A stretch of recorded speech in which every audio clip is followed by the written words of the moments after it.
like a phoenix, born from the ashes. I take care of my own. Torn down where assassin, you can't suffocate my spirit. Bienvenue à tous sur Parlons Catch, la chaîne de catch qui parle de catch sans langue de bois. Voilà, aujourd'hui on se retrouve pour un bilan de la semaine en l'absence de Vico. Oui, je vais devoir parler de ces deux très bons shows qui ont été Raw et SmackDown sans Vico. Donc il n'y aura pas forcément beaucoup d'argumentation, je pense que ça va être vraiment sur le signe de la moquerie et de l'ironie aujourd'hui. Tout de suite, je vais vous le dire, il y a un lien de sondage pour un nouveau concept dans la vidéo. Donc celui-ci est dans la description. N'oubliez pas d'aller y jeter un coup d'œil et de voter, parce que bon, c'est quand même mieux. Et ensuite de vous abonner donc à nos différents comptes Twitter, Instagram qui sont affichés. Et donc, bah écoutez, ce que je vous propose, c'est qu'on rentre dans le vif du sujet, à savoir Monday Night Raw. Donc le show s'est ouvert sur Kofi Kingston, Seth Rollins, Brock Lesnar dans une promo de merde. Oh là là, comme c'est étonnant. Donc Kofi Kingston arrive. Et qu'est-ce qu'il nous dit, Kofi Kingston? Parce qu'il a toujours des trucs très intéressants à nous dire. Donc il arrive, il nous dit voilà, Brock Lesnar, tel plus fort à la VE, viens cacher ta mallette et me défoncer la gueule, prendre mon titre et que je te suce. Enfin bref, c'était pas exactement ça. Et Seth Rollins, il arrive et il dit oui, je suis d'accord avec Kofi, moi et Kofi, on est amis, Brock Lesnar, viens cacher ta mallette si t'es un homme. Viens me défoncer, prendre mon titre et que je te suce. Voilà.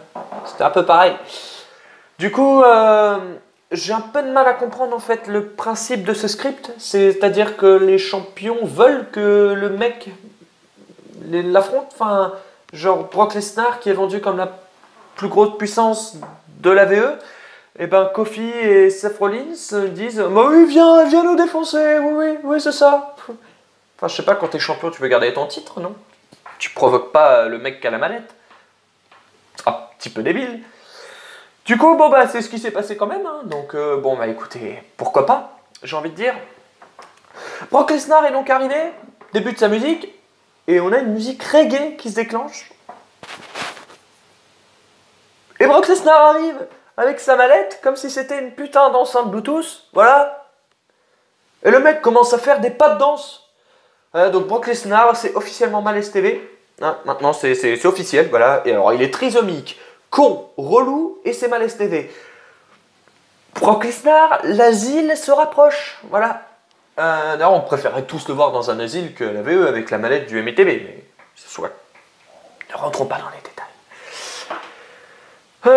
Bon, bah voilà, hein, Seth Rollins, voilà, sa réaction, c'est exactement la mienne. Voilà, Seth Rollins voit Lesnar qui danse, bah Seth Rollins se casse, voilà, ouais, exactement. J'avais envie de partir de mon écran aussi. Je l'ai pas fait parce qu'il faut quand même que pour la chaîne, je m'oblige à regarder Monday Night Raw. Voilà, donc non. Après on a quoi? On a Dolph Ziggler qui attaque Kofi Kingston, voilà. Et puis ensuite il prend la parole. Et ce qui est bien, c'est que je pense que je vais y arriver. Dolph Ziggler avait un script la semaine dernière à SmackDown Live.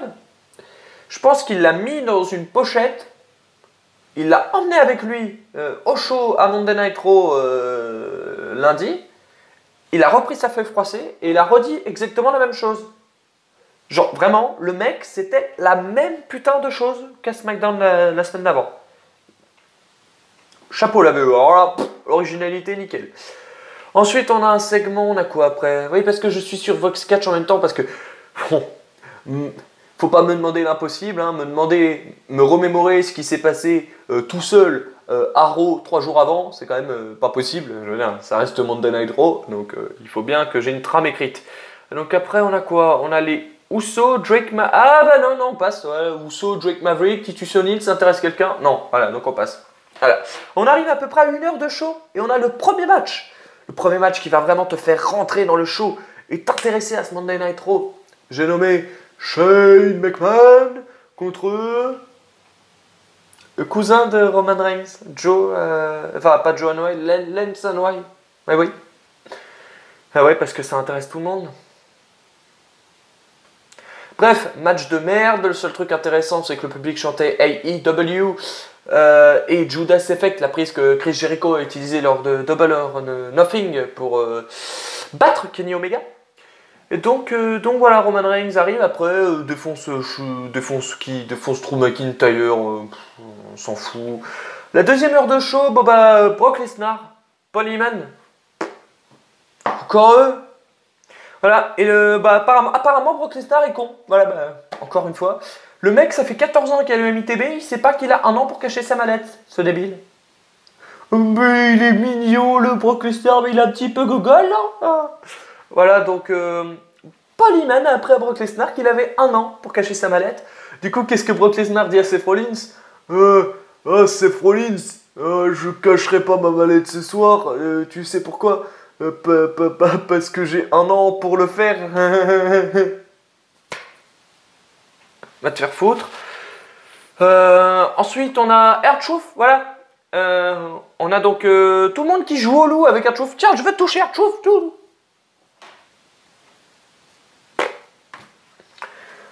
Becky Lynch et Nikki Cross ont battu les Iconics. Eh oui, parce que les championnes par équipe ne gagnent pas un seul match. Voilà, c'est comme ça. C'est tout. Lacey Evans après est venue. Voilà. On s'en fout. Voilà, c'était sympa dans Lacey Evans. Voilà. Pourquoi pas. Ensuite, on a eu Ricochet qui a battu Cesaro. Voilà. Et pourquoi, me direz-vous, Ricochet a battu Cesaro? Je vais vous répondre avec le plus grand... je vais vous répondre le plus calmement possible. Ricochet a battu Cesaro cette semaine parce que Cesaro avait battu Ricochet la semaine dernière. Voilà. Booking 50-50.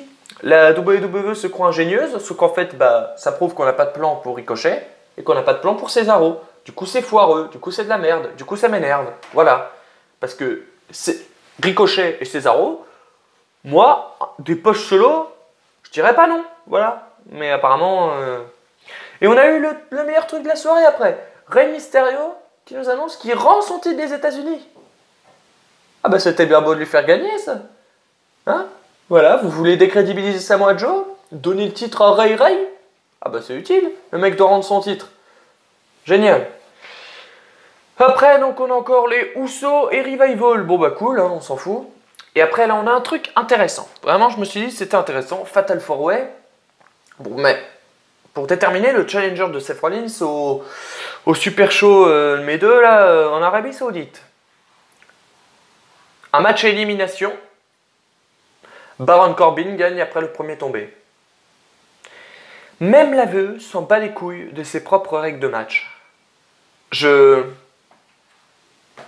ahurissant. C'est vraiment, c'est déplorable. Baron Corbin, je ne comprends pas pourquoi on push ce mec. Je ne comprends toujours pas. Tu me diras, il y avait Bobby Lashley dans le match, Braun Strowman, et il y avait le Miz. Ça aurait été bien, pourquoi pas. Seth Rollins, Miz, allons-y, pépouze. En plus, ça avait fait un bon match à Backlash l'année dernière. Voilà, allons-y. Non, ça sera Baron Corbin, Seth Rollins, hein, mais bon, après... Est-ce que cela m'importe vraiment, en sachant que je vais pas regarder le show en Arabie Saoudite? Parce que c'est bon, après Crown Jewel, j'ai compris. Après, on retrouve encore Scott Dawson, on s'en fout. Et Bray Wyatt. Bray Wyatt, après, qui vient nous faire une promo Firefly Funhouse.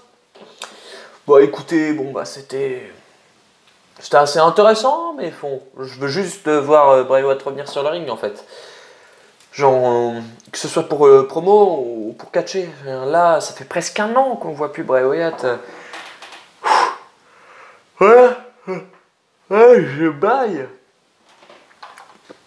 Tellement ça me fait chier pour lui, mais bon, je vais prendre mon mal en patience et je vais attendre. Peut-être SummerSlam, je sais pas. Ensuite, on a Sami Zayn sur une chaise électrique. Donc en fait, ça consistait à... Il y avait Corey Grace qui allait voir des gens du public et qui posait des questions à Sami Zayn et Sami Zayn leur répondait en se foutant de leur gueule. Ouais, donc c'était entre le drôle et le malaise. Plus dans le malaise.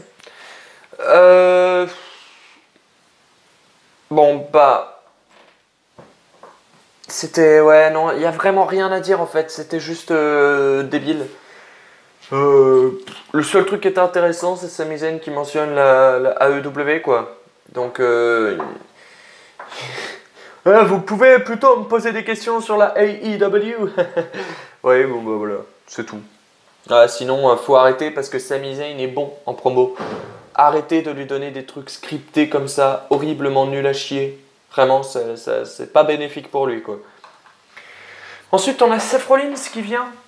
Seth Rollins, donc, qui vient, hein, ouais. Ouais. Et donc, le main event. Seth Rollins, Sami Zayn. Enfin, un truc intéressant, putain. Il faut attendre le main event pour avoir un truc intéressant. Bon, bah, Sami Zayn, Seth Rollins, c'est de très bon match. Qu'est-ce que vous voulez que je vous dise? On n'a pas de Brock Lesnar, là, ça se termine sur une célébration de Seth Rollins. Bon, bah, écoutez, pourquoi pas.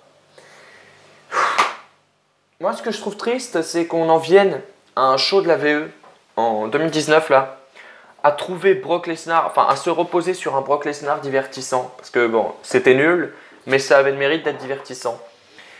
Et je pense que là, il y a vraiment, enfin, on le sait tous, mais il y a vraiment un problème à la VE. Parce que de là, on trouvait Brock Lesnar divertissant, il faudra peut-être se reprendre en main un petit peu. Donc voilà, c'était encore un show de merde. Hein. Je suis désolé, mais c'était un show de merde. Donc voilà, ma réflexion n'est pas très poussée. Ça fait quoi? 11 minutes. Voilà, donc 10 minutes, j'aurais parlé 10 minutes de Monday Night Raw. Mais ça ne mérite pas plus. Ça pue la merde. Voilà, c'est juste nul à chier. Ensuite, on va passer donc à SmackDown Live. Décidément, je suis fatigué. SmackDown Live, donc je connais toujours pas les bleds. Hein, voilà, Vico aime bien qu'on connaisse les bleds. Les villes où se trouvent les shows, bah moi je ne sais pas. Puis à vrai dire, je m'en bats les reins. Owens et Kingston, match. Enfin, d'abord il y a une promo de merde, et ensuite il y a un match. Bah, le match était bon. Le match était, ouais, un peu comme Money in the Bank. C'était bon, sans être fou. Le seul truc, c'est que ça me fait un peu chier. Là, parce que Kofi Kingston gagne clean, et ça fait 2 fois que Kevin Owens se fait battre clean. À ce rythme-là, mettez le jobber aussi, enfin, je sais pas. Du coup, ça me fait un peu chier, parce que Kevin Owens mérite tellement plus que se faire battre pin comme ça. Même si c'est par le champion de la VE, hein, je veux dire. Tu vois qu'il est là un peu pour faire de la figuration, et ça me déplaît un peu. Bon, après, il y a eu quelques plans drôles, hein, notamment sur la All Elite Wrestling, que la VE n'arrive pas à cacher, hein, sur des fans ou des trucs comme ça, ou en coulisses. C'est assez drôle. Après, on a Daniel Bryan donc, qui nous dit que la division tag team est une blague. Oh, je te remercie, Daniel, t'es le seul qui voit clair à la VE. Voilà. On peut pas contester hein, ce que nous dit Daniel Bryan. Hein, voilà, c'est vrai, la division tag team est une blague à la VE. Donc après, on a eu quoi? Les Heavy Machinery qui sont venus confronter Daniel Bryan et Rowan. Bah écoutez, moi je dis pourquoi pas. Au point où on en est, le Heavy Machinery contre Daniel Bryan et Rowan. Bah, pourquoi pas, voilà. Moi je dis, j'ai hâte de voir le match, ça peut être fort sympathique. Ensuite on a Mandy Rose, Mandy Rose qui vient là, donc, et elle est très fière, Mandy Rose. Pourquoi elle est très fière? Bah parce qu'elle est sur la couverture d'un magazine pornographique. Je sais pas si c'est pornographique, mais si ça l'est pas, c'est pareil. Voilà, donc bon bah écoutez, elle a affronté Carmella. Carmella a perdu parce que Sonya Deville l'a distraite avec le magazine pornographique. C'est cool la VE. Oh là là. Ah. Et après on nous dit révolution féminine et on nous fait des trucs sexistes comme ça. Ouais.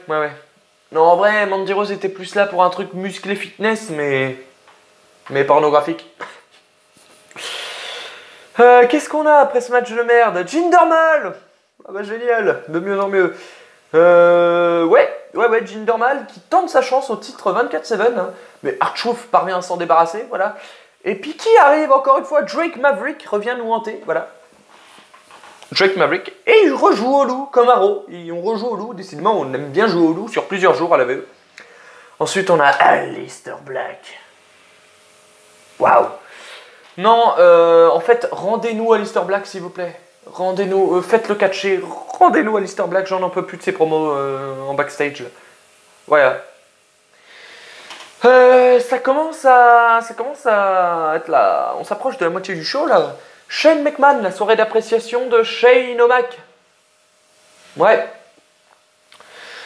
Donc il est avec Elias, Drew McIntyre pour célébrer voilà, le fait que Shane McMahon ait contribué aux apports financiers de la WWE.